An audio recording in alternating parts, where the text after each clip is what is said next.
Buenos días a todos mis estimados amigos y hermanos. Que el Señor les continúe bendiciendo. Le quiero dar gracias a Dios porque puedo llegar a ustedes un día más con el estudio de la bendita palabra de Dios. Cuando uno estudia la Biblia, bueno, uno no solamente adquiere conocimiento, sino que también adquiere revelación. Por supuesto que el conocimiento se adquiere con el intelecto, pero la revelación se adquiere con el espíritu. Por eso es que en el intelecto nosotros podemos ver el alma. El intelecto es parte del alma. El alma tiene intelecto, sentimiento y voluntad. Por tanto, el alma puede adquirir mucho conocimiento. Por eso tenemos intelecto. La parte intelectual del hombre es una parte del alma. Pero la revelación se recibe en la intuición, que es parte de nuestro espíritu. Si Dios no te da a conocer por medio de la intuición sus secretos, entonces tú no tienes revelación. Y le doy gracias a Dios porque dice la Biblia que el conocimiento envanece, pero la vida edifica. Y lo que Dios nos quiere transmitir realmente a través de todos estos estudios es vida. Yo le doy gracias a Dios porque tengo muchos años estudiando con ustedes. Muchos de ustedes, gracias a Dios, que son buenos discípulos, especialmente aquellos que toman notas, porque yo siempre he creído que si uno no toma notas, por muy inteligente que se crea, le va a costar retener muchas cosas. Ayer comencé a hablar de que Dios vino a buscar su esposa, o sea que Dios se manifiesta. Estamos hablando de la manifestación de Dios. Algunos todavía no han comprendido bien el porqué de la manifestación de Dios. Dios se manifestó en carne. O sea que ese es el misterio de la piedad. Y ayer les dije que Dios se manifiesta para recuperar lo que Él perdió. Hablando en plata pura. Hablando con la realidad de la palabra. Hablando de lo esencial de la palabra. Dios perdió su esposa. O sea que su esposa le falló. Y por eso Él vino a buscarla. Solamente que Él usa muchas formas para que nosotros entendamos. Y fíjese que algo muy importante, y quiero que lo veamos en esta mañana, porque puede ser que algunos al oír términos que nunca han oído, se escandalicen o se turben. Por eso fue que Jesús le dijo a sus discípulos: ¿creéis en Dios? Creed también en mí. Pero antes de eso les dijo: no se turbe vuestro corazón, ni tenga miedo. ¿Creéis en Dios? Creed también en mí. Cuando Cristo apareció aquí en esta tierra, que gracias a Dios nosotros los cristianos entendemos que es la manifestación de Dios en la carne, o en carne, Él dijo que no tuvieran miedo, que si creían en Dios, que creyeran también en Él. Y fíjese que Efesios es una epístola, para mí, especialmente en esta edad que estoy ahorita, ha cobrado un valor inmenso, porque Efesios tiene secretos que si Dios no tiene misericordia de ti, tú nunca los vas a entender, o sea, nunca los vas a descubrir. Y desde que yo entendí que Dios nos bendijo a nosotros con toda bendición espiritual y que nos bendijo en los lugares celestiales, porque usted debe de entender eso, dice en Efesios 1:3, bendito sea el Dios y Padre de nuestro Señor Jesucristo. Y le doy gracias a Dios porque yo entiendo que Jesús es Dios y tiene Dios. Yo entiendo que Jesús es Padre y tiene Padre. De veras. Mire, la palabra de Dios es simple, pero si uno la quiere razonar con un intelecto, uno no va a poder. Tiene que dejar que la intuición, que en su espíritu penetre la revelación de Dios. Yo ahora ya no tengo ni un problema porque yo entiendo que Jesús es Dios y tiene Dios, y Jesús es Padre y tiene Padre. Usted sabe que la Biblia lo describe a Cristo como Padre. Y él mismo dijo, el que me ha visto a mí, ha visto al Padre. Entonces, entendiendo esas cosas, tenemos que darnos cuenta que Él nos bendijo con toda bendición espiritual, no en la tierra. Eso no lo declaró Dios en la tierra. Pablo es el perito arquitecto, es el apóstol que Dios usa para explicarnos a nosotros las cosas que los judíos no pueden entender. Él como judío nunca entendió. Tuvo que tener un encuentro con Dios para que Dios le mostrara la realidad de su propósito. Así que no podemos estar confiando solo en un testamento, ni confiando solo en dos testamentos, porque el que no cree el Antiguo Testamento no va a entender el Nuevo, porque el Nuevo explica el Antiguo Testamento. Y yo aún por el Espíritu, porque tengo el Espíritu de Dios en mí, me atrevo a decir que los mormones se adelantaron, porque ellos tienen un tercer testamento. Ellos al libro de Mormón le llaman el tercer testamento, y ellos lo escribieron fuera de tiempo. Por lo tanto es una falsedad, es una novela. La realidad es que el tercer testamento se tiene que escribir en el milenio, porque cuando Cristo establezca su reino aquí, de acuerdo a la palabra que ya tenemos nosotros, Él va a tratar con la gente en el milenio en una manera diferente a la que trató en el Antiguo Testamento y diferente a la que trata en el Nuevo Testamento. Eso es muy importante. Yo oro para que Dios a ustedes les dé entendimiento de todas estas cosas.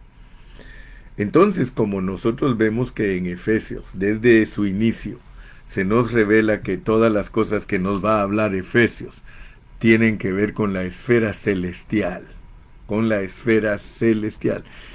Y soy muy repetitivo y no me da pena. Algunos me han tildado de esa manera, han dicho, es que el hermano Carrillo es muy repetitivo. Mire, la Biblia es repetitiva. La Biblia repite y repite el mismo mensaje, a veces solo con diferentes palabras.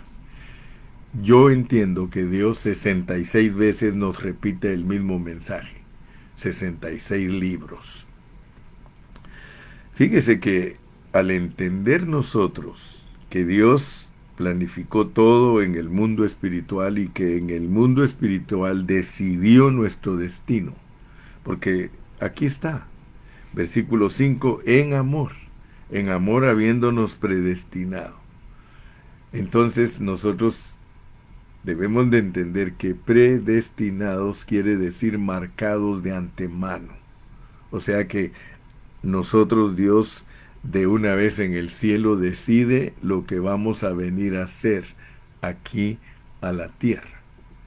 Y de acuerdo al estudio que hemos desarrollado por muchos años, nosotros solo estamos cumpliendo una sombra de algo que es real. Lo real está en la vida del Espíritu. La realidad de nosotros está en la vida del Espíritu. y nosotros solo estamos viviendo una realidad que Dios ya nos concedió en el pasado, en la eternidad pasada. Tú que me estás escuchando, estuviste con el Señor. Por eso es que Romanos 8:29 dice, a los que antes conoció. O sea que tenemos que usar toda la escritura para entender lo que Dios está haciendo con nosotros. Mira, así como Efesios se introduce diciéndote que todo lo concerniente a ti fue planificado y determinado y predestinado antes de la fundación del mundo, Él te dice aquí mismo, en el versículo 10 del capítulo 2, porque somos hechura suya, creados en Cristo Jesús para buenas obras, las cuales Dios preparó de antemano para que anduviésemos en ellas. O sea que tu obrar está predestinado. Te lo voy a volver a leer. Porque somos hechura suya, creados en Cristo Jesús para buenas obras, las cuales Dios preparó de antemano para que anduviésemos en ellas. O sea que el caminar del cristiano aquí en la tierra es una sombra de una realidad de la esfera espiritual. Alguien me diría a mí, entonces nosotros ya existimos en el pasado, sí, pero espiritualmente. No existimos de la manera que los judíos creen. Los judíos creen en la reencarnación. Según el pensamiento judío, todos son eternos, pero se han encarnado en diferentes personalidades. Inclusive los judíos creen que uno se ha reencarnado hasta en animales. Eso es absurdo, eso es hasta descabellado. Pensar que yo era un ratón, pensar que yo era un gato, pensar que yo era un león, porque como nosotros somos eternos, se presta el pensamiento a creer, bueno, ¿qué estamos haciendo nosotros por 6,000 años? ¿Qué hemos hecho durante 30,000 años? ¿Qué hemos hecho durante 1,000,000 de años? Porque de acuerdo a la pureza de la palabra, la iglesia es eterna.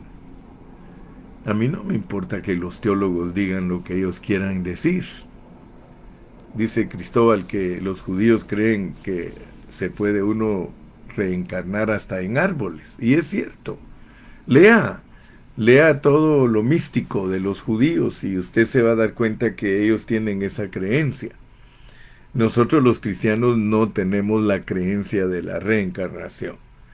Si alguien es cristiano y cree en la reencarnación, pues yo creo que está un poco desbalanceado en la enseñanza. Tenemos que tener una enseñanza que se apegue a la Biblia.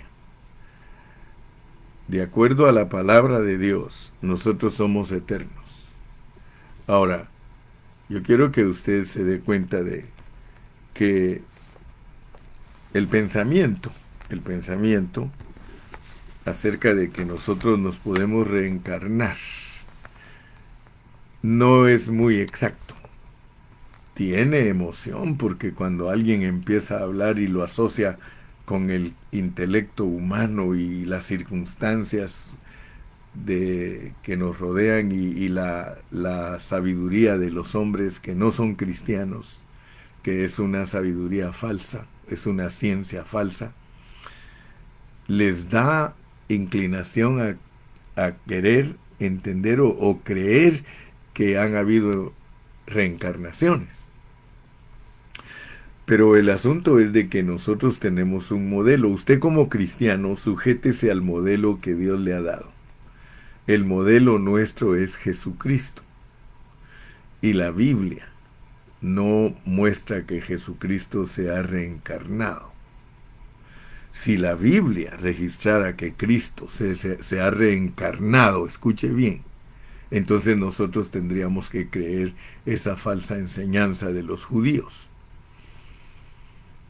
y de los Rosacruces y de todos los grupos que, entre comillas, se creen muy intelectuales. Si Cristo nos mostrara en la Biblia que Él se ha reencarnado y que Él era, fíjese pues, que en otro tiempo era un león, que en otro tiempo era un gato, que en otro tiempo era un profeta este y aquel, porque el que tiene la idea de reencarnación sí asocia a Cristo. Por ejemplo, usted lea y va a ver que los árabes, ellos dicen que Cristo se reencarnó en Mahoma. Y ustedes van a encontrar todas esas enseñanzas. Y uno las descubre cuando lee, pues. Pero aquí dice, porque somos hechura suya, creados en Cristo Jesús. Nosotros viajamos en Cristo Jesús. Eso sí es viable, eso es creíble. Si a usted y a mí nos crearon en Cristo Jesús, todo el tiempo hemos estado en Cristo. Ahora, estar en Cristo, que es eterno, solo imagínese usted qué hemos hecho o qué hicimos en Cristo en la eternidad. Ahí sí estoy de acuerdo yo con usted. Ahí estoy de acuerdo con aquel que me quiera decir que en mi eternidad yo he vivido. Sí, yo he vivido en mi eternidad. Y la Biblia nos explica todo eso. Pero en Cristo. En Cristo no hay discusión. Me explico, ¿verdad? Yo en esta mañana te saludo y ojalá que estés comprendiendo mi hablar. Porque si nosotros fuimos creados en Cristo Jesús, de acuerdo al capítulo 4 de esta misma epístola, y versículo número 24 dice que nosotros somos el nuevo hombre y vestidos del nuevo hombre, porque el nuevo hombre es creado. El nuevo hombre es creado mientras que el viejo hombre es hecho. Ya lo estudiamos ayer. Estoy hablando de la manifestación de Dios como hombre. Dios se ha manifestado como hombre aquí con los hombres. Él vino a visitarlos. Entonces, noten pues que ayer lo expliqué y si no entienden algo hoy, escuchen el mensaje de ayer y el mensaje anterior al de ayer para que puedan ubicarse y que puedan entender lo que estoy enseñando. Si Dios nos predestinó y nos escogió desde antes de la fundación del mundo y determinó lo que nosotros íbamos a hacer y dijo que las obras que íbamos a desarrollar ya estaban preordenadas y nos dice que somos el nuevo hombre porque fuimos creados en Cristo Jesús y Cristo Jesús es el nuevo hombre, entonces entendemos que el nuevo hombre es una creación corporativa. Y hasta lo he explicado, que Dios se autocrió corporativamente. Y eso es un misterio grandioso porque nosotros somos parte de Dios en Cristo Jesús. Nosotros somos parte de Dios en Cristo Jesús. Si usted no me cree, aquí esto se va a intensificar. Porque mire al llegar al capítulo 5 de Efesios, mire, y muchos usan este capítulo para hablar del matrimonio humano, pero este pasaje no está hablando del matrimonio humano. Si usted entiende que usted y yo fuimos creados en Cristo Jesús y entiende que usted fue creado como la esposa de Cristo, usted va a entender Efesios desde su inicio hasta su final, porque ya en el 5, buscando el final de Efesios, dice: maridos, amad a vuestras mujeres, así como Cristo amó a la iglesia. Fíjese que nos debe de llamar la atención la escritura, porque aquí, si queremos entender que el asunto de Cristo y la iglesia pertenece a la esfera física, debería de decir: maridos, amad a vuestras mujeres, así como Cristo ama a la iglesia. Pero aquí está en tiempo pasado, amó a la iglesia porque nosotros somos la esposa del Señor que Dios edificó desde antes de la fundación del mundo. Ahora Él, por amor a nosotros, nos vino a buscar y se vino a entregar, porque hay un plan definido. Hay un plan para que la iglesia regrese a su gloria primigenia. Hay un plan de Dios para que nosotros recuperemos lo que perdimos, porque a nosotros nos engañó Satanás. Eso es lo que enseña la metáfora de Génesis. Para santificarla, habiéndola purificado en el lavamiento del agua por la palabra. Nosotros, por la palabra aquí en la tierra, vamos a ser santificados. Vamos a ser apartados, un pueblo apartado para Dios. Y dice que es para presentársela a sí mismo una iglesia gloriosa. Mire, no habría necesidad de que Dios nos devuelva la gloria aquí si nosotros nunca hubiésemos sido gloriosos. Él nos amó estando gloriosos.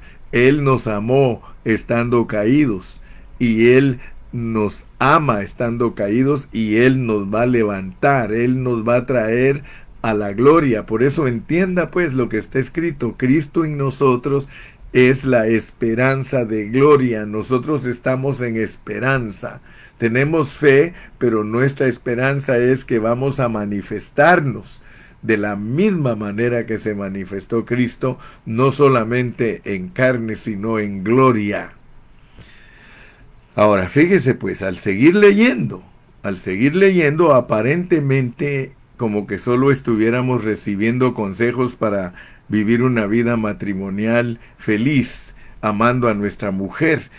Pero mire lo que dice el versículo 32. Dice: grande es este misterio.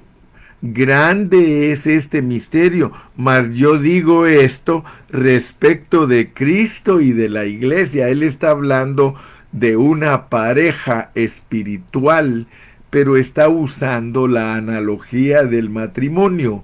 Está usando una ilustración de un matrimonio físico para hablarnos del misterio que estamos viviendo nosotros como iglesia. Mire, el matrimonio humano, el matrimonio terrenal, el matrimonio de esposo y esposa, eso no es el misterio. El misterio es la pareja que ya vimos, que desde el principio de Efesios se dice que es una pareja celestial. ¿Por qué? Porque nos crió en Cristo cabeza y cuerpo. Mire, esta es una verdad terrible, hermano, que esto de una vez bota toda la enseñanza tradicional cristiana. Y por eso, mire, a mí me asusta, pero me gusta, porque en realidad nosotros, si tuviésemos la oportunidad, mire, yo no ando buscando fama, pero yo quiero decirle algo. Si yo tuviera mucho dinero, yo podría salir en los canales principales de televisión y pagar mucho dinero, y lo que yo enseño adquiriría miles de personas. Pero como yo tengo temor de Dios y no he sido enviado a hacer el trabajo de Dios con el brazo de carne, sino a buscar la esposa del Señor. Y esta palabra ayuda a encontrar a los que son la esposa del Señor, porque ellos van a entender, entenderá el entendido. Entonces yo no voy a usar mi brazo de carne para que lo que yo predico sea conocido por todo el mundo. No, yo nunca he creído que lo que Dios me ha dado a mí es para todo el mundo, es para una manada pequeña, es para aquellos que con sencillez de corazón han entendido lo que somos en Cristo Jesús. Por eso no tengo prisa. Yo no tengo prisa, yo estoy en un lugar, estamos en un lugar en Ontario donde apenas cabemos, pero no tenemos prisa de llenar un estadio, porque ya cuando algo se crece, se pervierte y se deja de predicar la pureza. Por eso dice, no temáis, manada pequeña, no vivas con envidia, ni creas que sabes más que los demás. Mejor dale gracias a Dios que Dios se ha revelado a ti en una forma sencilla. Grande es este misterio. El misterio que el hermano Carrillo está predicando, hermano, es muy grande, pero muchos no lo han captado. Muy bien, entonces con esa introducción creo que me vas a entender más de que Dios perdió a su esposa. Pero ahora tenemos que entender cómo es su esposa, porque resulta que las enseñanzas que nos ponen en la Biblia son enseñanzas que tenemos que saberlas disertar, debemos de saberlas enseñar. Por ejemplo, ¿cómo aparece Dios en la Biblia con esposa? Entonces, para eso, primeramente tenemos que entender el pensamiento judío. El pensamiento judío. Y fíjate que por eso es que muchos se hacen mesiánicos o se hacen judíos, porque creen que Dios quiere que seamos judíos. No, no, no, no, no. Dios lo que quiere es que seamos judíos espirituales, eso sí, que seamos circuncidados del prepucio espiritual, que el prepucio del nuevo hombre es el corazón.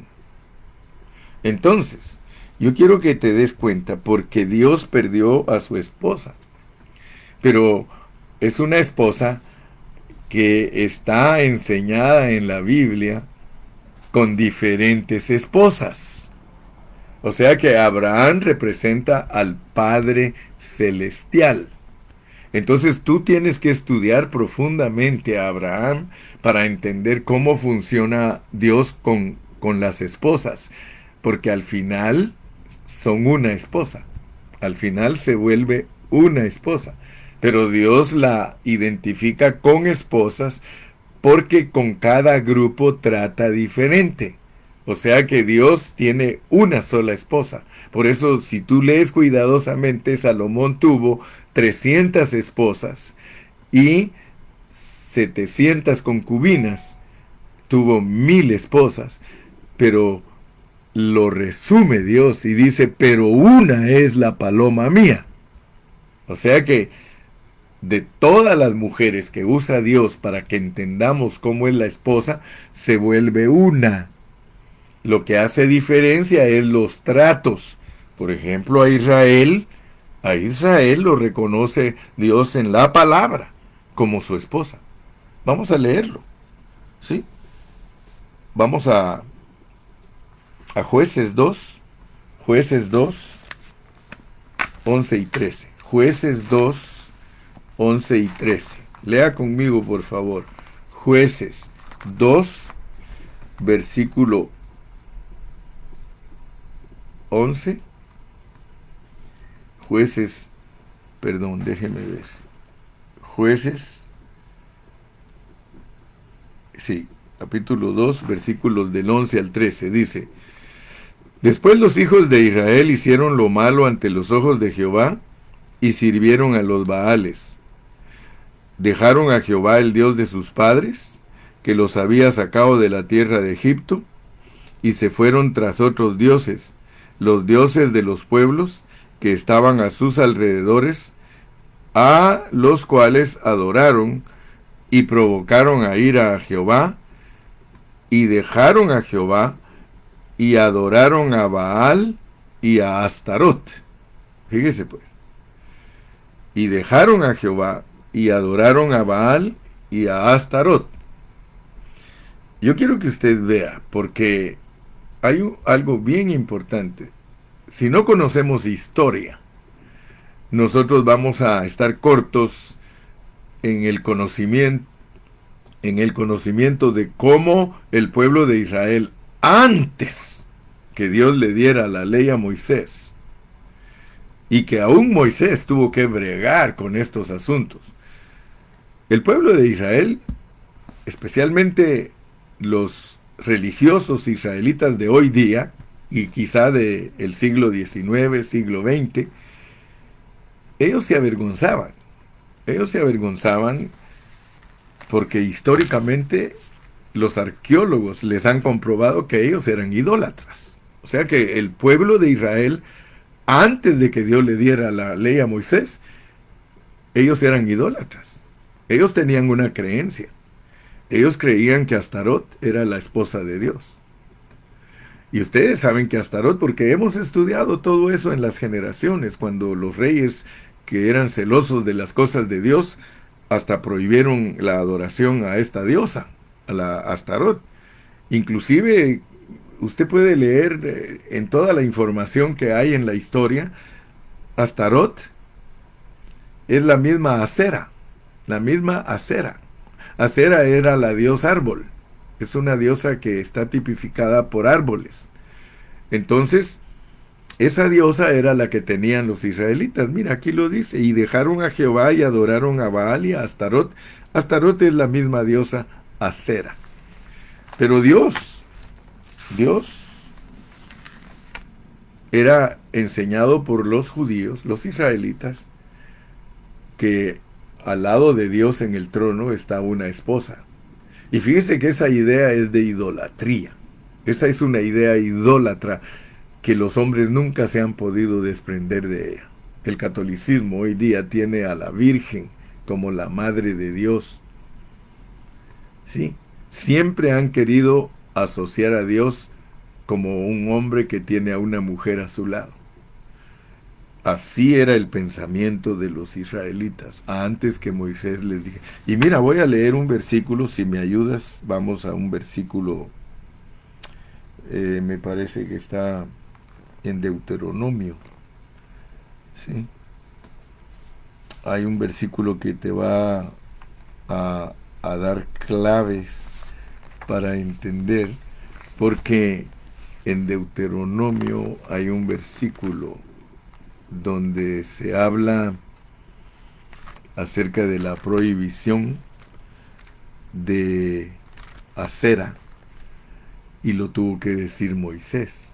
O sea que Moisés bregó con esa idolatría del pueblo. No tengo ahorita la cita, pero te aseguro que te la voy a encontrar y te la voy a dar. Yo creí que la había apuntado, pero no la apunté. Me parece que la tengo aquí en mis otras notas en mi teléfono. Déjame ver, sí. Sí, Deuteronomio 16:21. Leamos Deuteronomio 16:21. Deuteronomio 16:21. Tenme paciencia. Ya sabes que cuando estudiamos la Biblia tenemos que tener paciencia. Deuteronomio 16:21. Mire lo que dijo Moisés.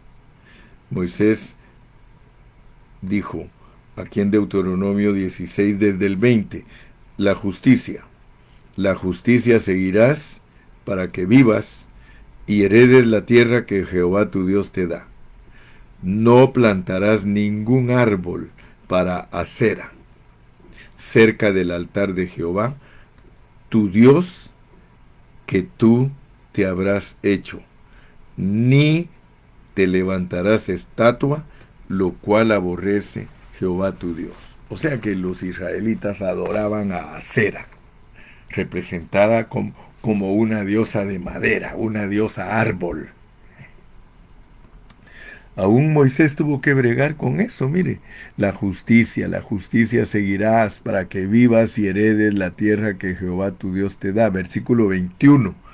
No plantarás ningún árbol para Acera cerca del altar de Jehová tu Dios que tú te habrás hecho. Y fíjate que eso se fue y se fue y se fue y se volvió una costumbre entre el pueblo de Israel, al grado de que Ezequías, el rey Ezequías, cuando estudiamos los reyes que Dios usó para nacer el Cristo aquí en la tierra, acuérdate que estudiamos a Ezequías, y Ezequías prohibió la adoración de Acera. Veámoslo. Segunda de Reyes 18:4. Segundo de Reyes 18:4. Segundo de Reyes 18:4. Dice, Él quitó los lugares altos y quebró las imágenes y cortó los símbolos de acera e hizo pedazos la serpiente, ¿te acuerdas?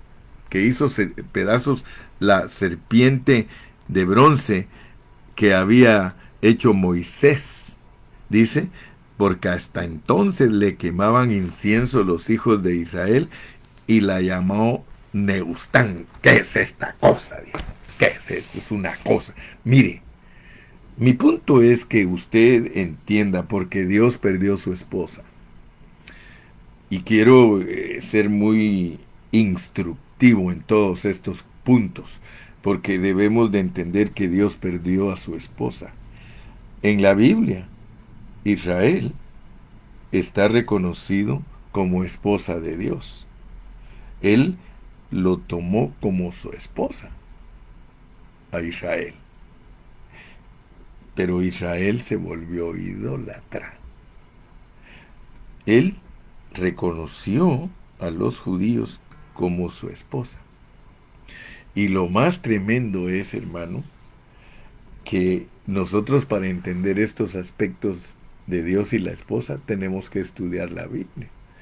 Porque resulta que Dios reconoce como su esposa a los judíos, Dios reconoce como su esposa a los gentiles y Dios reconoce como su esposa al remanente del mundo. Oiga bien lo que estoy hablando porque usted no va a entender a qué esposa está buscando Dios, porque ya entendió que muchas esposas representan una esposa. Muchas esposas representan una esposa. Por eso es de que usted se da cuenta que Abraham tiene a Sara, tiene a Agar, tiene a Sétura, pero aparte de eso, tiene siervas.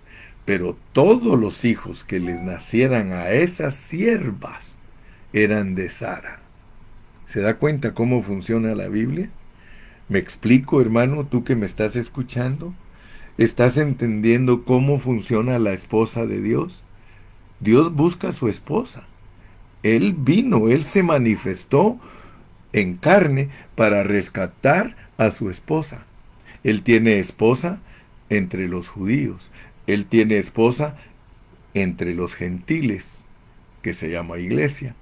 Él tiene esposa entre los mundanos. Espérate, todo lo tenemos que entender. Pero todas las esposas juntas de Abraham, que son Sara, Agar, Sétura y sus dos siervas. ¿Te recuerdas que de una de las siervas tuvo a Ismael? ¿Sí? Y tiene otra sierva que también le dio hijos. Entonces, tenemos que ver que Dios tiene sus remanentes, sus remanentes. Y para verlos claramente, tenemos que entender las figuras.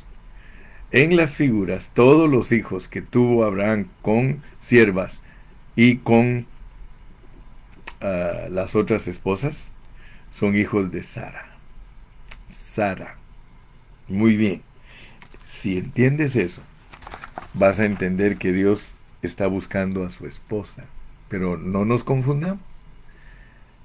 Así como Salomón, y te vuelvo a repetir, tuvo 1000 esposas, 300 casadas con ellas, 700 concubinas, dice que una es la paloma de él. Es el remanente que él salva. El remanente que él salva. Son toda la gente de fe, desde Adán hasta el Apocalipsis. Por eso es que en Hebreos 11, si tú pones atención, yo estoy uniendo cabos contigo, estamos poniendo el rompecabezas y las piezas en el lugar que van, desde Abel hasta el último hombre que va a existir en esta tierra de fe, está en Hebreos capítulo 11. Desde Abel O sea que Dios tiene remanente antes de la ley, Dios tiene remanente en la ley, Dios tiene remanente en la gracia y Dios tiene remanente en el milenio. Y todos ellos son hijos de Sara, la nueva Jerusalén. Aleluya. Yo sé que esto no es fácil explicarlo, pero Dios clasifica a la humanidad en tres grupos: judíos, iglesia y gentiles, o mundo, o naciones. En tres partes. Él clasifica a toda la humanidad en judíos, el pueblo de Israel, y tiene remanente de ellos; a la iglesia, que es un remanente que saca del mundo, éramos gentiles y nos hizo iglesia; y el mundo propiamente dicho, de donde salen naciones que van a servir a Dios en el milenio, todos por fe. Acuérdese, hemos estudiado la palabra de Dios con responsabilidad. Gracias a Dios. Como dice mi hermanita Rosa Ceja, qué revelación, gracias, yo soy parte de ese remanente. Daniel Hidalgo dice, wow, qué sabiduría de nuestro Dios. Amén. Aquí está todo en la Biblia, hermanos, y sujetémonos a la Biblia. Porque si nos sujetamos a la Biblia, nosotros vamos a entender lo que Dios nos quiere revelar. Muy bien, se me acabó el tiempo. Pero seguimos mañana. Hay un dicho que dice, hay más tiempo que vida. Mi carga de hoy era sencillamente que tú entiendas cómo está compuesta la esposa del Señor y cómo tenían los judíos al principio una idea. Ellos tenían una idea y por eso hoy les da vergüenza a los judíos, porque la arqueología los ha desnudado. Han encontrado todo en la historia que ellos eran idólatras. Ellos tenían a Jehová y tenían dioses ajenos, incluyendo, le pusieron esposa a Dios, pero le pusieron esposa literal, no esposa espiritual. Para los judíos la esposa de Dios era Astarot, o sea, Acera, era una mujer, o sea que ellos pusieron siempre a Dios, hasta en sus historias ponen que cuando Dios dijo hagamos, que estaba hablando con su esposa. Bueno, tenemos todavía mucho que investigar, tenemos mucho que buscar. Dice mi hermana Alejandra, wow, Dios tiene una esposa eterna, Él se manifestó en carne para venir a buscar lo que se perdió, su esposa. Dios tiene una sola esposa, Dios tiene remanente en la ley, remanente en la gracia y remanente en el milenio, la nueva Jerusalén. Aleluya. La paloma mía es la nueva Jerusalén. Mañana les voy a explicar bien cómo funcionan todos los remanentes. Así que recuérdese que nosotros no somos cristianos conformes, con un evangelio cortito de solo cantar y orar y ayunar. No, eso es el kinder de los cristianos. Sal del kinder y métete a las profundidades. Es lo que te dice Pablo. Vamos a la perfección. Dice Marisol, gloria a Dios, qué bendición es ser parte de esa selección. Cuánto nos ama Dios. Sí, nos amó desde antes de la fundación del mundo. Por eso fíjese que tan bonito. Terminemos con Efesios capítulo 5 para que recordemos que nosotros venimos desde allá de la eternidad pasada. Efesios capítulo 5, lea conmigo para que se adueñe de lo que es suyo. Efesios 5, mire, maridos, estoy en el 5:25, amad a vuestras mujeres, así como Cristo amó a la iglesia. Amó a la iglesia. Dios te amó, Dios te ama y Dios te amará. Él te amó, Él te ama y Él te amará. Tú eres tú eres la ayuda idónea del Señor. ¿Cómo no te va a amar? Que te le descarriaste un poquito, no te preocupes, hay solución. Es más, Él dio la llaga, dice, y Él dio la medicina. Nos amó. y termina el 32. Grande es este misterio. Mas yo digo esto respecto de Cristo y de la iglesia. Mira, al matrimonio terrenal ni le da tanta importancia. Por lo demás, cada uno tenga su vieja. Mire, por lo demás, cada uno de vosotros ame a su mujer, ame a su vieja como a sí mismo, ¿no? No vayas a estar peleando con la vieja. Y la mujer respete a su marido. Es todo lo que le dice, que el hombre ame a su mujer y que la mujer respete al marido.